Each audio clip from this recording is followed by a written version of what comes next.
Amém. Bom, essa noite nós vamos falar sobre o tema anunciado, nascido para vencer. Vocês já notaram que na Bíblia não tem promessa para o perdedor?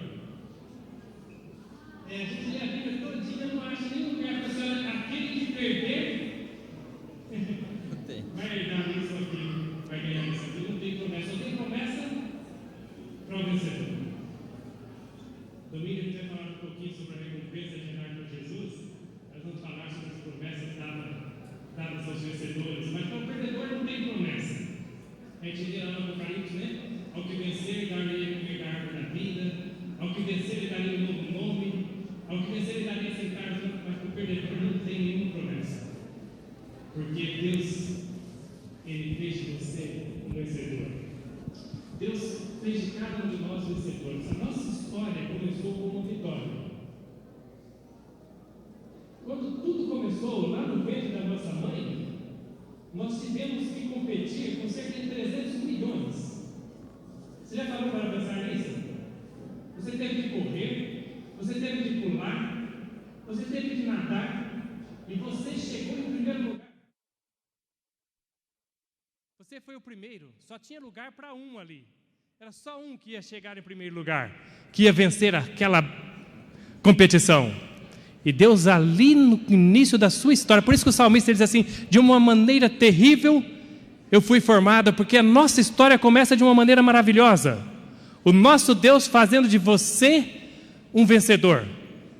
E você tinha que vencer para poder chegar nesse mundo. O perdedor não chegou.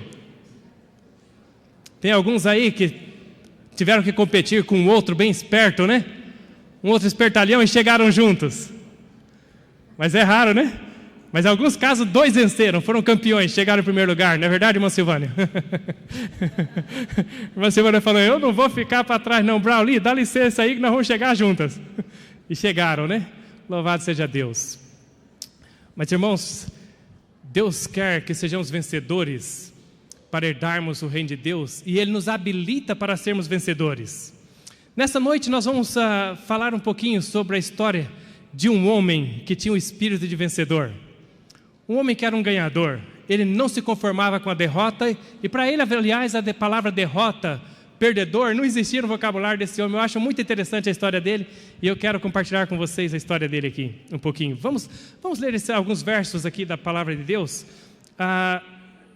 Aqui no capítulo 13 de Números, versos 32 e 33, diz assim, porém os homens que com ele subiram disseram, não podemos subir contra aquele povo, porque é mais forte do que nós.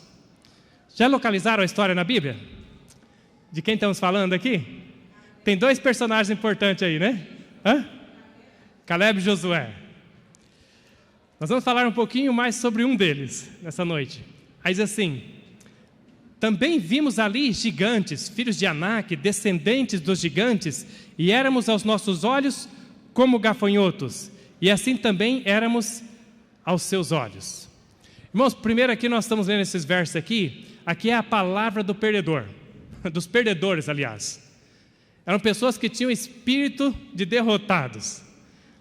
Moisés havia mandado 12 espias a espiarem a terra que Deus havia prometido a eles. Falou assim, olha, vocês vão lá e olha aquele povo, vê que tipo de povo é aquele. Se eles são fortes ou fracos, se a terra é boa ou é má. E aí vocês tragam notícia para a gente.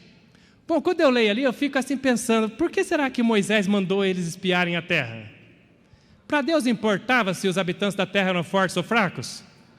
Ia fazer diferença? Se a terra era boa ou má? Não, né?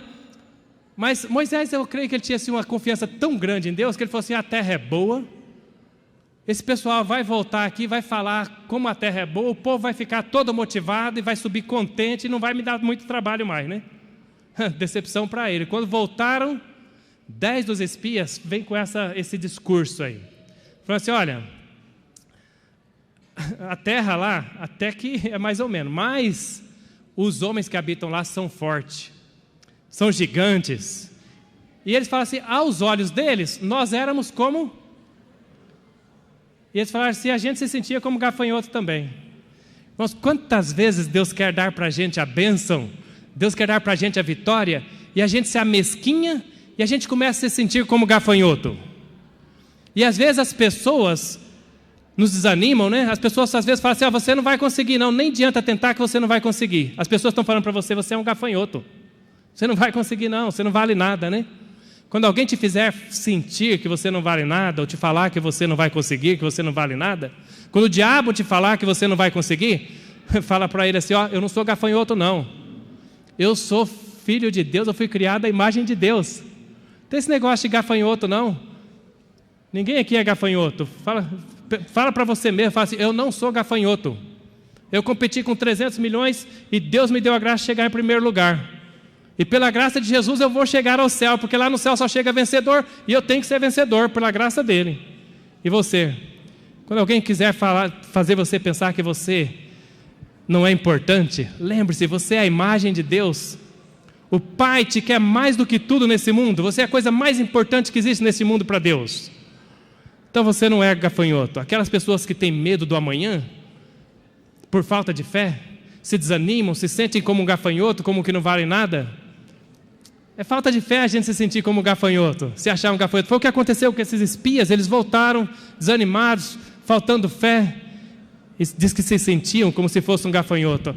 Aí, nós não vamos ler tudo, mas a história da Bíblia diz assim que Caleb se levantou lá e falou assim, gente, o pessoal lá é grande mesmo, tem um pessoal lá bem grande, mas olha, vamos parar de pensar naqueles camaradas gigantes lá, naquela gente gigante, e vamos pensar naquela uva gostosa que a gente trouxe. Um caixão de uva que tinha ou 2 homens para carregar o cacho de uva. Josué falou, para a gente pensar no gigante, vamos pensar no cacho de uva. Caleb falou assim, olha, é terra que emana leite e mel. Gente, deixa o gigante para lá, o gigante que se dane. Vamos comer o mel e comer a uva. E ele explicou para eles, falou assim, a gente só não pode desobedecer a Deus. Obedeceu a Deus, aquele gigante não vale nada. Então Deus tem propósito para nossas vidas. O diabo coloca obstáculos, as pessoas colocam obstáculos, pessoas querem atrapalhar o nosso progresso, nos nossos estudos, no nosso progresso espiritual. Na igreja você vai achar pessoas que vão te desanimar algumas vezes, pessoas que vão querer fazer você se sentir como um gafanhoto. Mas para de olhar para os gigantes, olha para Jesus e pensa no mel. Pensa naquela uva que você vai comer com Jesus lá no céu, né? A irmã White disse que viu uma mesa assim cheia de frutas. Ela não descreve as frutas quais eram não, mas tinha manga lá, com certeza tinha manga. Dessa boa, da Palmer, mais doce ainda do que essa que a gente come aqui. Então vamos pensar nessas coisas boas, né? Quando o inimigo querer fazer a gente desanimar. Lembre-se, você é a imagem de Deus. E Caleb todo animado, né, falando da uva e do mel. Aí diz que a congregação, então toda a congregação levantou a sua voz, e o povo chorou naquela noite. O povo passou a noite toda chorando. É isso que acontece quando o pessimista contamina todo o arraial. Uma pessoa pessimista pode levar muitas pessoas ao desânimo. Você entra aí nos grupos de WhatsApp, onde tem gente só falando de problemas, falando de dificuldade, falando das dificuldades da igreja, dos problemas que a igreja está passando. Como que você se sente? Você fica escutando aquele monte de coisa no WhatsApp lá, naquele grupo dos pessimistas. Como que você se sente? Para baixo, se sente para baixo, né? Começaram a mandar umas mensagens para mim aí. Eu falei, nossa, a coisa está ruim, né? Eu falei, vou escutar mais isso não, gente. Isso aí é o povo querendo dizer que o movimento de reforma é um gafanhoto, né? Igreja boa está lá, é aquela outra, né? É isso que está por trás dessas conversas aí. Falei, não escuto mais essas coisas não. Comecei a me sentir mal, né? Falei, já recebo tanta coisa na Secretaria da Geral, vem tanto pepino, tanto problema do mundo todo. Todo dia chega problema, né? Chega 20 problemas e uma bênção. 40 problemas, meia bênção. Assim que chega na secretaria. E o que eu faço? Eu penso na bênção. Os problemas, vamos resolver, pela graça de Jesus. E o que não dá para mim resolver, eu mando para a comissão executiva, mando para o conselho, mando para os irmãos ajudarem a resolver, né? Eu fico pensando na uva e no mel que eu vou comer com Jesus, lá no céu, na Canaã. Porque se a gente pensar só nas coisas ruins, o pessimista, a tendência é isso aí, levar todo mundo a desanimar. O pessimista quer levar a gente a desanimar, a desistir. Um pessimista contamina muita gente. Irmãos, quando a gente lê essa história aí, quando Moisés chegou para os espias, ele falou assim: olha, vocês sobem o caminho do sul e vai lá e vê como que é esse povo aí, como que é essa terra. Está no verso 17, no capítulo 13 de Números, verso 17, Moisés falou assim: olha, vocês sobem para ver como que é a terra. Sobe o caminho do sul. Irmãos, subir é sempre mais difícil. Quando você vai subindo assim, é difícil quem dá um empurrãozinho para você subir. Mas quando você está caindo, que vai arrebentar o nariz, sempre acha um que dá um empurrãozinho para ajudar a acabar de arrebentar, não é não? Os espias tiveram que subir é difícil. Mas Caleb subiu e desceu animado, contente, confiando em Deus. Mas os 10 ficaram murmurando e contaminaram a congregação. Aí diz a Bíblia aí: e todos os filhos de Israel murmuraram contra Moisés e contra Arão. E toda a congregação lhes diz: quem dera tivéssemos morrido na terra do Egito, ou mesmo nesse deserto. Irmãos, falaram assim: é melhor morrer do que entrar nessa terra aí. Bom, a terra era boa, tinha uva boa, tinha mel bom. Era coisa boa, era uma beleza a terra. Mas eles só pensavam na dificuldade. E o gigante? A uva é boa, mas e o gigante, né? Mas Deus não tinha falado: gente, sobe lá, possui a terra, dei para vocês. E eles com medo de subir. Quem dera morrêssemos, tivéssemos morrido no Egito. E toda a congregação reclamando. Irmãos, isso aí tem se repetido na história da igreja. Vem se repetindo o tempo todo. E na história da vida de muita gente, vem se repetindo o desânimo, o espírito de reclamação, ficar reclamando, né? É muito mais fácil reclamar, criticar, do que ajudar a resolver o problema, né? Tem mulher que reclama de tudo em casa. Tudo que o marido faz, ela reclama. E tem marido que tudo que a mulher faz, nada está bom para ele também. Reclama de tudo. Ô miséria, né? A Bíblia diz que é melhor morar numa casa com goteira do que com a mulher rixosa. E é melhor morar numa casa com goteira do que com um homem rixoso também, né? Que de tudo reclama. Quem aguenta? Tudo que você faz, nada está bom. Porque é fácil ficar criticando os outros. Mas resolver o problema, só os vencedores resolvem. Só os campeões tentam resolver os problemas. Os perdedores ficam ali, ó, reclamando, criticando. Esse Moisés aí não sabe o que faz não. Esse Arão aí, ó, presidente da União aí, não sabe o que está fazendo não. Presidente da associação aí, calça frouxa, não resolve o problema não. É fácil ficar criticando, acusando todo mundo, né? Liga Juvenil, ainda chama de Liga Juvenil mesmo? Liga Juvenil, sábado à tarde, tem uma Liga Juvenil na igreja lá. Todo mundo cambaleando, cochilando na igreja, né? Aí você chega assim e fala assim: a Liga está desanimada. Anima a Liga Juvenil, gente. Espírito vencedor. A gente estava tendo uma vigília lá em Guaianazes, numa noite. Era a noite toda, vigia, orando e contando alguma experiência. Mas aí vai acabando as experiências, né, dos irmãos em geral assim. Aí quando foi lá para 1h pouco da manhã, bateu aquele sono em todo mundo, assim, todo mundo meio cabisbaixo. E assim, gente, a gente vai mesmo até às 5 da manhã, está difícil, né? O negócio começou a se arrastar. Levantou o irmão Raimundo Gomes, pastor nosso aposentado, inclusive mora em Guaianazes por coincidência agora. Na época morava em Arthur Alvim. Levantou o irmão Raimundo lá, pegou o microfone, espírito de vencedor. Chegou lá, começou a contar umas experiências. Tem algumas experiências que ele contou naquela noite, eu nunca esqueci. Os irmãos tudo acordaram. Liga Juvenil está desanimada? Quem é culpado? Eu. Vou lá para frente e animo. Põe os irmãos para cantar, levanta os irmãos, conta uma experiência, conta uma bênção que recebeu, um negócio para animar os irmãos. Mas é fácil chegar e falar: a Liga está desanimada. Espírito do perdedor, fica criticando, pessimista, né? Os irmãos começaram a rir. O irmão Raimundo estava contando a experiência dele mesmo, contando visita que ele foi fazer lá em Minas, naquele tempo que tinha que caminhar, viajava o dia inteiro de ônibus, descia lá, passava a noite caminhando no meio da mata. Aí chegou na casa de uns irmãos lá no meio do sítio, né? Eu nunca esqueci dessa. Ele falou, aí estava morrendo de fome, os irmãos ficaram tão contentes que ele chegou, esqueceram de oferecer comida. Aí queriam estudo bíblico no meio da noite, e assim foi ele contando a experiência. Ele falou assim, bom, aquela noite eu já não dormi quase nada mesmo, né? Ele falou, agora a noite seguinte, aí estava com outro companheiro, que eu não vou nem falar quem que era o outro companheiro, mas foi engraçado, porque o outro companheiro era assim mais chique um pouco, né? Não estava acostumado com aquelas coisas de sítio assim. Aí lá vão eles dormir numa cama de pau a pique, lá daquelas que vai com coisa de coqueira, aquelas coisas. E aí diz que quando é de noite lá, as pulgas começam a picar eles e pica o irmão lá, e diz que ele acordou com o irmão com a latinha daquelas, como que chamava aquele? Neucid. Aquele veneninho, que ele faz assim, tic, ele fazia barulhinho, né? Quando apertava, fazia tic, tic, tic. O irmão Raimundo que acordou com aquele barulho lá, o que foi, fulano?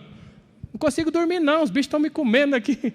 Né? E ele contou essa experiência para a gente, depois quantos interessados com aquela luta toda, quantos vieram para a igreja, quantos foram batizados, e aí a gente ficou animado. Puxa, aquela luta deles toda lá, mas foi batizado, né? Várias pessoas depois, Deus abençoou o trabalho deles. Achei engraçado, nunca esqueci que ele falou da bolachinha. Quem conhece aquela bolachinha que chamava cangaia? Conhece? Não? Uma bolachinha assim, quadradinha assim, mas ela é grossa. E é dura, bem dura, né? Negócio duro. Que lá tem que ter dente bom para comer aquilo. Minha avó comprava aquilo, lá em casa eu era mãe, umas bolachas duras, um negócio duro assim, mas quando você está com fome aquilo é gostoso. Mas se eu desse aqui para vocês comer aqui agora, acho que ninguém comia. Assim, ele disse que quando eles estavam indo, né? Eles estavam indo para fazer a visita, ele ofereceu para o irmão as bolachinhas daquela, o irmão experimentou e falou assim, não vou querer não, isso aí muito duro. Ele falou assim, não, isso aqui fica gostoso na volta. Disse que na volta o irmão encheu a barriga da bolachinha, né? Aí a gente vai aprendendo, né? Mas ele contou essa experiência, a gente acordou, né? Faz isso na Liga Juvenil lá, quando estiver desanimado na sua igreja, a programação da igreja está desanimada, vai lá, anima os irmãos, conta a experiência, né? Experiência missionária que eles passaram, com ânimo, com fervor. Tem pais, irmãos, tem pais que tudo que a criança faz, critica. Não entende que criança é criança. Criança erra muitas coisas, precisa de instrução, precisa de incentivo para andar no caminho direito. Não vamos ficar só criticando a criança, não. Ajuda a criança, dá uma moral, levanta a moral da criança aí um pouco, né? Mesmo que a criança não for aquela coisa de boa, né? Não vai falar não presta, né? Não chega e fala, filho, você não presta, menino. Claro que presta. Mesmo que não presta muito, mas fala para ele que ele presta, que ele vai acreditar e vai passar a prestar, né? Agora, se você falar que não presta, mesmo que for bonzinho depois, vai não prestar mesmo, às vezes, né? Então, vamos incentivar, né, as pessoas, ser otimista, ajudar as pessoas a falar bem das pessoas e não ficar criticando, não. Aqui diz a inspiração, comentando aqui, dos crentes, diz aqui assim, olha, mas gradualmente se operou uma mudança. Os crentes começaram a olhar os defeitos uns dos outros, demorando-se sobre os erros, dando lugar a severo criticismo, perderam de vista o Salvador e o seu amor. O que acontece quando a gente começa a criticar e falar dos defeitos dos outros? O que acontece, de acordo com a palavra de Deus? A gente perde de vista o Salvador. Perdeu de vista o Salvador, perdeu tudo. É uma miséria, né? Tornaram-se mais estritos na observância de cerimônias exteriores, mais rigorosos na teoria que na prática da fé. Em seu zelo para condenar a outros, passavam por alto os próprios erros. Irmãos, isso aqui não tem a verdade mais clara que essa, né? A pessoa começa a criticar muito os outros, falar mal dos outros, elas não percebem os próprios erros, os seus próprios defeitos. E aí é um problema, né? Porque se a gente não percebe a nossa necessidade, o nosso defeito, os nossos erros, a gente não sente necessidade de perdão. Se não sente necessidade de perdão, aí não recebe perdão. Aí é um estado triste, né? Eles aqui reclamaram dos líderes, disseram assim, reclamaram de Deus, na verdade, né? E por que o Senhor nos traz a esta terra para cairmos à espada e para que nossas mulheres e nossas crianças sejam por presa? Não seria melhor voltarmos ao Egito? Reclamaram de Deus, falaram, por que Deus está fazendo isso com a gente? Você já fez isso? Por que Deus está deixando acontecer isso comigo? O que a gente está querendo dizer? Fala assim, eu sou tão legal, né? Sou tão bonzinho, tão certinho. Eu não mereço isso não, mas Deus... Por que Deus está deixando acontecer isso comigo? Eu não sei por que Ele está deixando acontecer isso com você aí. A prova que você está passando, a dificuldade que você está passando, eu não sei, mas Ele sabe. Ele sabe por quê. E a palavra de Deus é assim: se nós pudéssemos ver como Deus vê o futuro, não escolheríamos nenhum outro caminho a não ser o que Ele nos tem guiado. O importante é continuar andando com Jesus. Agora, qual caminho que Ele vai fazer a gente passar e por quê? Só Ele sabe às vezes, não tem quem explique. Às vezes as pessoas chegam e perguntam para mim, falam assim: irmão, por que Deus está deixando acontecer isso comigo? Não sei, mas Ele sabe. E uma coisa é certa, você não está passando sozinho, né? Deus tem um plano para você. O que basta é só a gente seguir a instrução dele aqui, ó. A gente não precisa nem entender. Tem um hino em inglês que diz assim, fala assim: eu não preciso entender, eu só preciso segurar na mão dele. É só isso que a gente precisa, segurar na mão dele, seguir o guia, né, que ele nos deu. Isaías 55, verso 8 e 9 diz assim: porque os meus pensamentos não são os vossos pensamentos. Como o céu é mais elevado do que a terra, assim são os meus pensamentos mais elevados do que os vossos pensamentos. Então Deus sabe. Os pensamentos de Deus a gente não consegue entender sempre. Mas Deus, Ele te deu a vitória lá no início e Ele faz de você um vencedor. Ele quer fazer de você um vencedor. Porque só vencedor entra no céu. Por isso Ele quer fazer de você um vencedor. E te preparou para isso. Aí eles chegaram assim, o povo de Israel chegou e disse assim, falou assim: olha, vamos constituir um líder aí. E diziam uns aos outros: constituamos um líder e voltemos ao Egito. Eles já tinham um líder, gente. Para que eles queriam outro líder? Quem que era o líder deles? Era Deus. Deus estava dirigindo eles, coluna de fogo à noite, né? Uma nuvem durante o dia protegendo eles, Deus dirigindo eles, mas eles só viam Moisés. Só via Moisés ali, não conseguiu enxergar, porque o pessimista, ele perde, ele começa a criticar, falar mal, e aí perde a visão, diz a palavra de Deus, do Salvador. Aí deixa de ver Deus. Deus está dirigindo a sua igreja, dirigindo o seu povo. Mas se a gente começar só a criticar, a gente vai desanimando, né? Fala: olha, Deus não está aqui não, porque a gente não consegue ver Deus. Ele está caminhando com a gente não consegue ver Ele. Por isso que Deus diz assim: deleita-te também no Senhor, e Ele te concederá o que deseja o teu coração. Deleita-te em Deus, confia nele, mesmo nos momentos difíceis, mesmo quando a igreja passa por provas, confia que Deus está dirigindo você, está dirigindo a igreja dele. Irmãos, é verdade que às vezes a gente vê a igreja passar por certas circunstâncias que a gente fica preocupado, fala assim: como que Deus vai tirar a igreja desse daí? Agora mesmo, vocês ouviram falar, né, o problema lá na Ruanda. Os irmãos lá não têm esse privilégio que a gente tem aqui hoje, olha, de estar aqui, reunido como irmãos. O governo foi e fechou todas as nossas igrejas lá, na Ruanda. Não pode, os irmãos não podem se reunir. Estamos trabalhando para reabrir as igrejas lá. Se Deus quiser, logo vamos reabrir, pela graça dele. Mas vê, chega essas notícias assim para a gente fala assim: como que Deus vai resolver isso aí?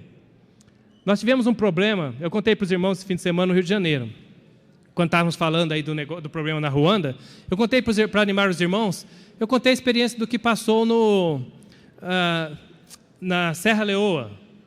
A obra começou na Serra Leoa, o inimigo ficou muito irado, foram muitas provas, eu não vou contar todas as provas, porque para conseguir fazer o primeiro batismo lá, nós levamos, foi em 2012, o primeiro batismo foi em 2015, 3 anos para conseguir fazer o primeiro batismo em Serra Leoa. O secretário regional foi para lá, ficou doente, veio a ebola, foi um monte de problemas, né? Aí, mas por fim, quando a gente conseguiu registrar a igreja, aí tivemos um batismo, 100 pessoas foram batizadas de uma vez. Louvado seja Deus, mas pensa que o diabo ficou contente? Ficou nada, né? Aí o irmão foi lá, o ano passado, final do ano passado agora, foi lá renovar o registro da igreja, o pastor lá, o nosso irmão, chama Matia, foi renovar. Quando ele chegou lá, tinha lá na liderança um adventista com espírito ruim lá, que os irmãos adventistas não são todos assim não, estamos falando dos irmãos adventistas aqui não, que tem muito adventista que é crente, né? Mas tem reformista que não é crente, tem adventista que não é crente também. Acharam um adventista lá que não era crente, né? E ele trabalhava lá no Ministério de Religião de Serra Leoa, e quando o irmão Matias chegou para renovar o registro da igreja, esse adventista lá, ele fez uma mistura lá, uma mesclada com o nome da nossa igreja, com a da igreja dos internacionais, que havia tido alguns problemas com o governo. Ele sabia que a nossa igreja não era a igreja dos internacionais, mas ele estava bronqueado porque esse pastor, o irmão Matias, tinha vindo da igreja adventista, né? E vindo para o movimento de reforma. Irmãos, ele criou uma confusão tão grande lá, na hora lá, por trás lá, que quando vieram com os papéis da nossa igreja, já vieram com os guardas para prender o irmão Matias. E colocaram o irmão na cadeia, junto com bandido. Ficou lá na prisão, junto com bandidos lá. Eu consegui falar com ele por telefone lá. O irmão estava desesperado, o pastor estava desesperado. Ele começou a chorar na hora que a gente estava conversando. O irmão começou a chorar. Um pastor de experiência, acostumado a sofrer na África, mas não é bandido. Não está acostumado a ficar no meio de bandido. E eu sentado no meu escritório, confortando o irmão, falando as palavras para tentar animar ele, e lá no fundo do meu coração pensando, e se eu estivesse na cadeia lá no lugar dele? Eu estava chorando desesperado igual ele, né? Falei, é fácil tentar animar daqui, mas era a única coisa que eu podia fazer, era tentar animar ele. Fiz uma oração rapidinho com ele, e continuamos orando. Graças a Deus, depois de 5 dias, só para os irmãos entenderem como o nosso Deus é poderoso, é maravilhoso, 5 dias depois, o irmão Matias estava saindo da cadeia. Ficou 5 dias lá, teve que ficar 5 dias. Mas só que quando ele saiu, era ele saindo da cadeia e o adventista lá, ó, saindo do ministério de religião. Não sei o que aconteceu, não sei como Deus fez, o irmão Matias não conseguiu entender, só sabemos que Deus removeu aquele homem do ministério de religião de Serra Leoa, e hoje nossa igreja não tem mais problema em Serra Leoa com registro, está registrado. Louvado seja Deus. Deus trabalha, opera pelo seu povo, né? Ele é o líder. Aqui o povo tinha um líder e estavam perdendo um outro líder. Entrega o teu caminho ao Senhor, confia nele e o mais ele fará, diz a palavra de Deus.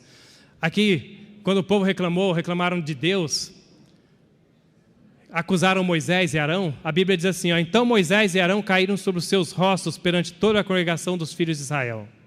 Irmãos, os perdedores, os pessimistas, esse espírito de perdedor, de derrotado, contamina meio mundo e desanima até os líderes. Imagina, Moisés e Arão eram líderes poderosos, eram homens de valor, né? Corajosos. Moisés estava cheio de experiência aqui nesse tempo, aqui já tinha passado muita experiência com Deus, mas aqui que eles deram uma desanimada aqui, ó, caíram sobre os seus rostos, quer dizer que eles desanimaram, ficaram angustiados. Às vezes a gente olha aí os pastores, né? Os pastores chegam aqui animados, tentando animar o rebanho, falando. Às vezes a gente esquece que eles são feitos também de carne e osso.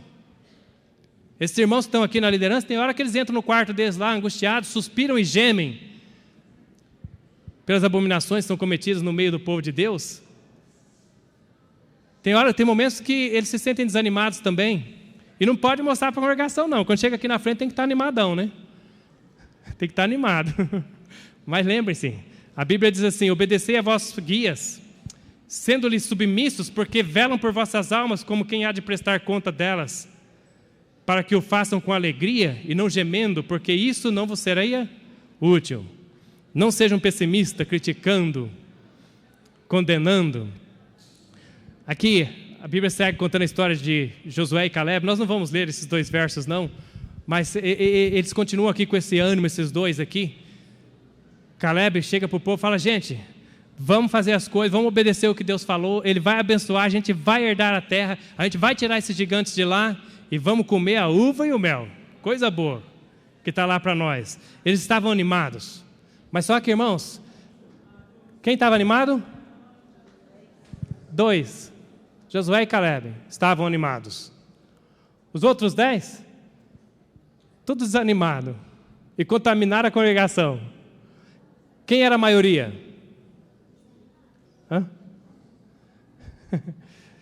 10 é mais que 2, né? Às vezes, né? Nem sempre, né? Tem hora que 10 é menos que 2. Josué, Caleb chegaram lá e falaram assim, gente, a terra que a gente passou a espiar lá, que a gente foi espiar, é terra muito boa. Eles falam isso no verso 9, no verso 7. Falam, é terra muito boa, gente.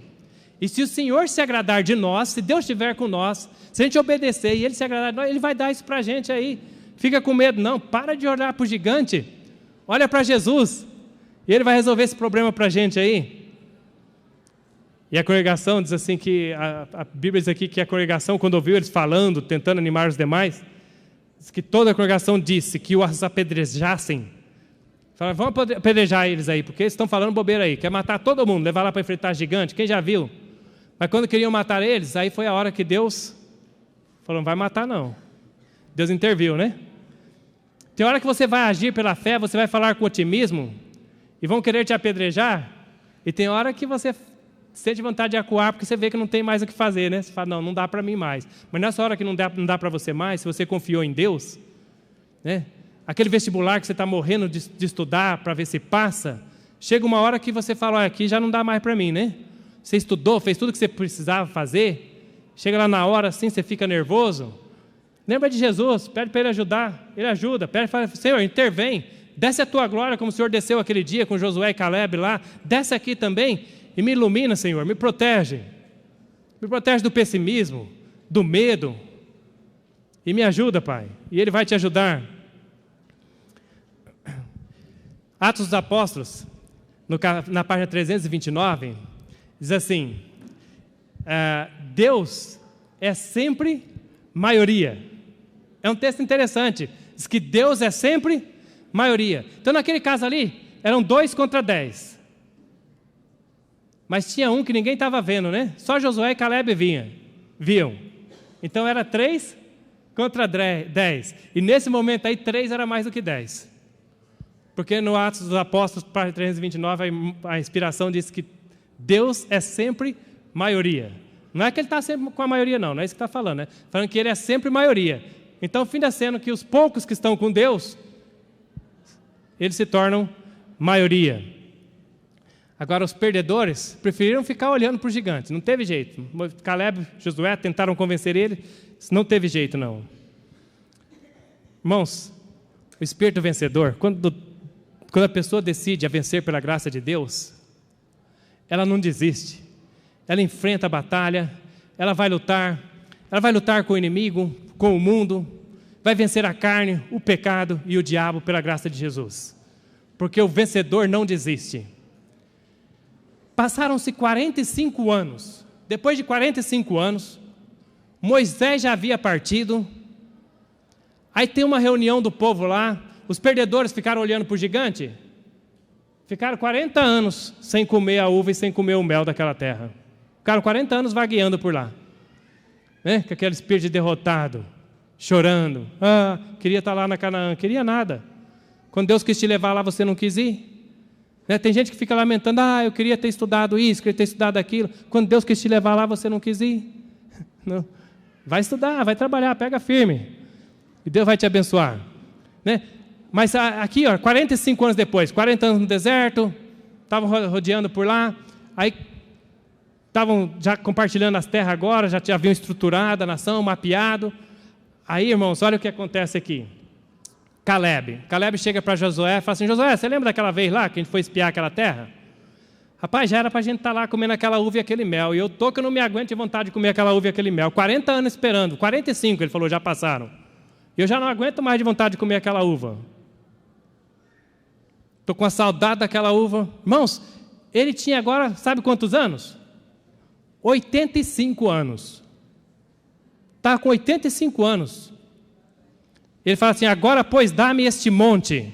Ele falou, eu vou subir. O povo não quis subir, não, mas eu vou subir. Pela graça de Deus, eu vou subir no monte.